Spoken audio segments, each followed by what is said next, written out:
Sa video na ito ay pag-uusapan po natin ang isang napakalaking posibilidad kung saan ito po ay isang event na kailangan para pwedeng yumaman ang mga holders ni Shiba Inu.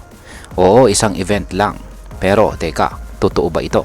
O isa lang itong hype na tulad ng ibang meme coins na puro lang pangako? Ngayong taong 2025, si Shiba Inu ay medyo tahimik. Bumagsak na siya ng higit 40% ngayong taon at marami pong nag-aalangan kung babangon pa ba siya. Pero sa kabila nito, may mga nagsasabing posibleng sumabog ulit itong si SHIB. Katulad ng ginawa niya noon mula taong 2020 hanggang 2021. Pero para mangyari po yan, meron lang daw isang event na kailangang maganap. Kaya bago po natin alamin kung ano yung event na yan, ay nais ko lamang po munang sabihin na pakibasa na lamang po muna ang disclaimer dito sa ibaba ng ating screen. At ayan, simulan po natin sa unang katanungan kung bakit mahalaga pa rin itong si Shiba Inu kahit bagsak ang kanyang presyo.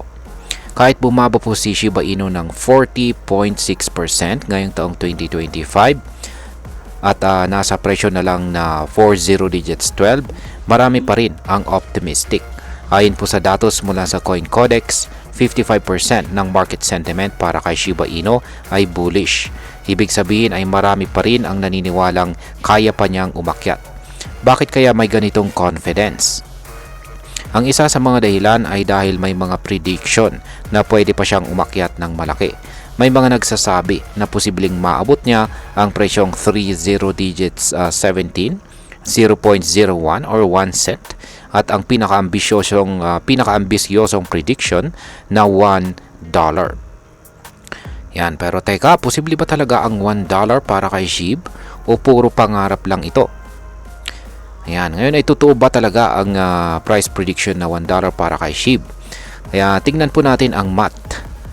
Yan, sa kasalukuyang 589 trillion tokens para umabot po si Shiba Inu sa $1 per token, kailangan pong umakyat ang kanyang market capitalization sa $589 trillion. Para mas madaling maintindihan natin ito, ay mas malaki pa ito kaysa sa market cap ng gold na nasa $22.4 trillion lamang. Hindi lang yan, mas malaki pa ito kaysa sa M2 money supply ng buong mundo na nasa $123 trillion lamang. Ibig sabihin kahit magkaisa pa lahat ng central banks sa mundo, hindi nila kayang suportahan ang market cap na kailangan para po sa $1 na target price ni SHIB. So kung hindi kaya ng kasalukuyang supply ay ano po ang solusyon? Yan ang tanging event na makakatulong po kay Shiba Inu para maabot niya ang presyong $1. Yan, ang $1 na price target ay ang sagot ay isang massive burning event. Yan, ulitin ko, ang kasagutan po dyan ay isang malakihang pagsusunog o isang malawakang token burn lang ang posibleng magtulak kay Shiba Inu papunta sa $1 na presyo. Sa ngayon, ang total circulating supply ni SHIB ay sobrang laki. Kaya kahit mag times 10 po siya, hindi pa rin sapat. Pero kung magagawa ng Shiba Inu ecosystem na sunugin o burahin sa sirkulasyon ang halos lahat ng token, pwede po siyang umangat. Paano kung mag-burn sila ng 90% ng supply? Mula sa 589 trillion ay magiging 59 trillion na lamang ito. Kahit ganun ay hindi pa rin sapat. Kasi $1 per token ay mangangailangan pa rin ng market cap na $59 trillion. Pero kung halos lahat ay mawala at 100 billion na lamang ang maiwan, sa presyong $1, magiging $100 billion lang ang market cap nito. Kaya mas realistic na po yan. Halimbawa, si Ethereum ay nasa ganitong range na ng market cap noon. So, posibleng mangyari ito kung matutupad ang ganitong klase ng burning. Ngayon is magkano naman ang pwede nating kitain kung mangyari ang isang massive burn? Ayan, gamitin natin ang isang simpleng halimbawa. Kung bumili po tayo ng 1 million na SHIB ngayon sa presyong 40 digits 12, aabot lang yan sa $12 na puhunan. Pero kung magkatotoo ang $1 per token, ang $12 natin ay magiging $1 million. Literal na piso mo ay magiging milyonaryo ka. Ito ang dahilan kung bakit marami pa ring hawak. Ayan, kung bakit marami pa ring may hawak ng SHIB. Hindi dahil sa kasalukuyang presyo kundi dahil sa potensyal kung sakaling mangyari ang mass burn event na ito. Ngayon ay posible ba talagang maganap ang event na ito? Ayan, ang team ng Shiba Inu ay walang kapangyarihan na sunugin ang supply ng basta-basta. Hindi po nila hawak ang karamihan ng tokens. Para magawa nila ito, kailangan po muna nilang bilhin ang mga tokens na nais nilang sunugin. At alam natin na hindi ito practical o feasible. Hindi ito tulad ng centralized na kumpanya na pwedeng basta-basta gumawa ng desisyon. Si SHIB ay nasa isang decentralized ecosystem. Ibig sabihin ay nakadepende ito sa participation ng buong community at hindi lang sa PyCore team. Ayan, hindi lang po sa core team ng SHIB. Ayan.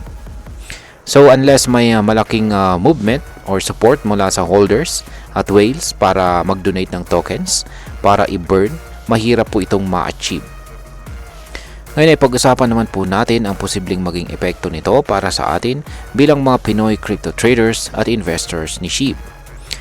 Ayan, kung isa po tayo sa mga Pinoy crypto investors or traders ni SHIB, kailangan po natin na maging realistic. Oo, maganda po ang potensyal. Oo, posibleng tumaas itong si SHIB, pero ang $1 na goal ay hindi dapat gawing basihan ng ating investment decision. Mas mainam po na mag-invest po tayo kay SHIB bilang isang speculative asset. Isang token na may potensyal pero mataas ang risk. Kung bumili po tayo ngayon habang mababa pa ang presyo at tumaas man siya kahit 3 0 digits 1 lang, malaki pa rin ang kikitain natin dito. Pero wag po nating itaya ang buong savings natin sa pangarap na baka hindi naman mangyari. Tandaan natin, hindi lahat ng magandang kwento ay may happy ending sa crypto. Yan, bilang panghuli, ang masasabi ko naman dito ay sa totoo lang, nakakatuwang isipin na posibleng maging milyonaryo sa halagang $12 lamang. Pero bilang isang observer ng crypto, masasabi ko na hindi dapat tayo maging emosyonal sa mga ganitong balita. Maging matalino po tayo. Ang crypto market ay puno ng hype, pero kailangan nating suriin kung ano ang realistic at kung ano ang hindi. Si Shiba Inu ay may potensyal, lalo na kung magpatuloy po ang development ng kanyang ecosystem tulad ng Shibarium at saka DeFi applications. Pero ang $1 na dream or panaginip ay parang isang bituin na napakaganda pero masyadong malayo. Kaya sa kabuuan ay kung gusto po nating i-hold itong si SHIB, gawin natin ito dahil sa naniniwala po tayo sa kanyang projects. Hindi lang dahil sa umaasa tayong bigla tayong yayaman dito. At ayan, hanggang dito na lamang po tayo sa video na ito mga ka-crypto. Marami pong salamat sa panonood. Ingat po tayo lagi at God bless po sa ating lahat.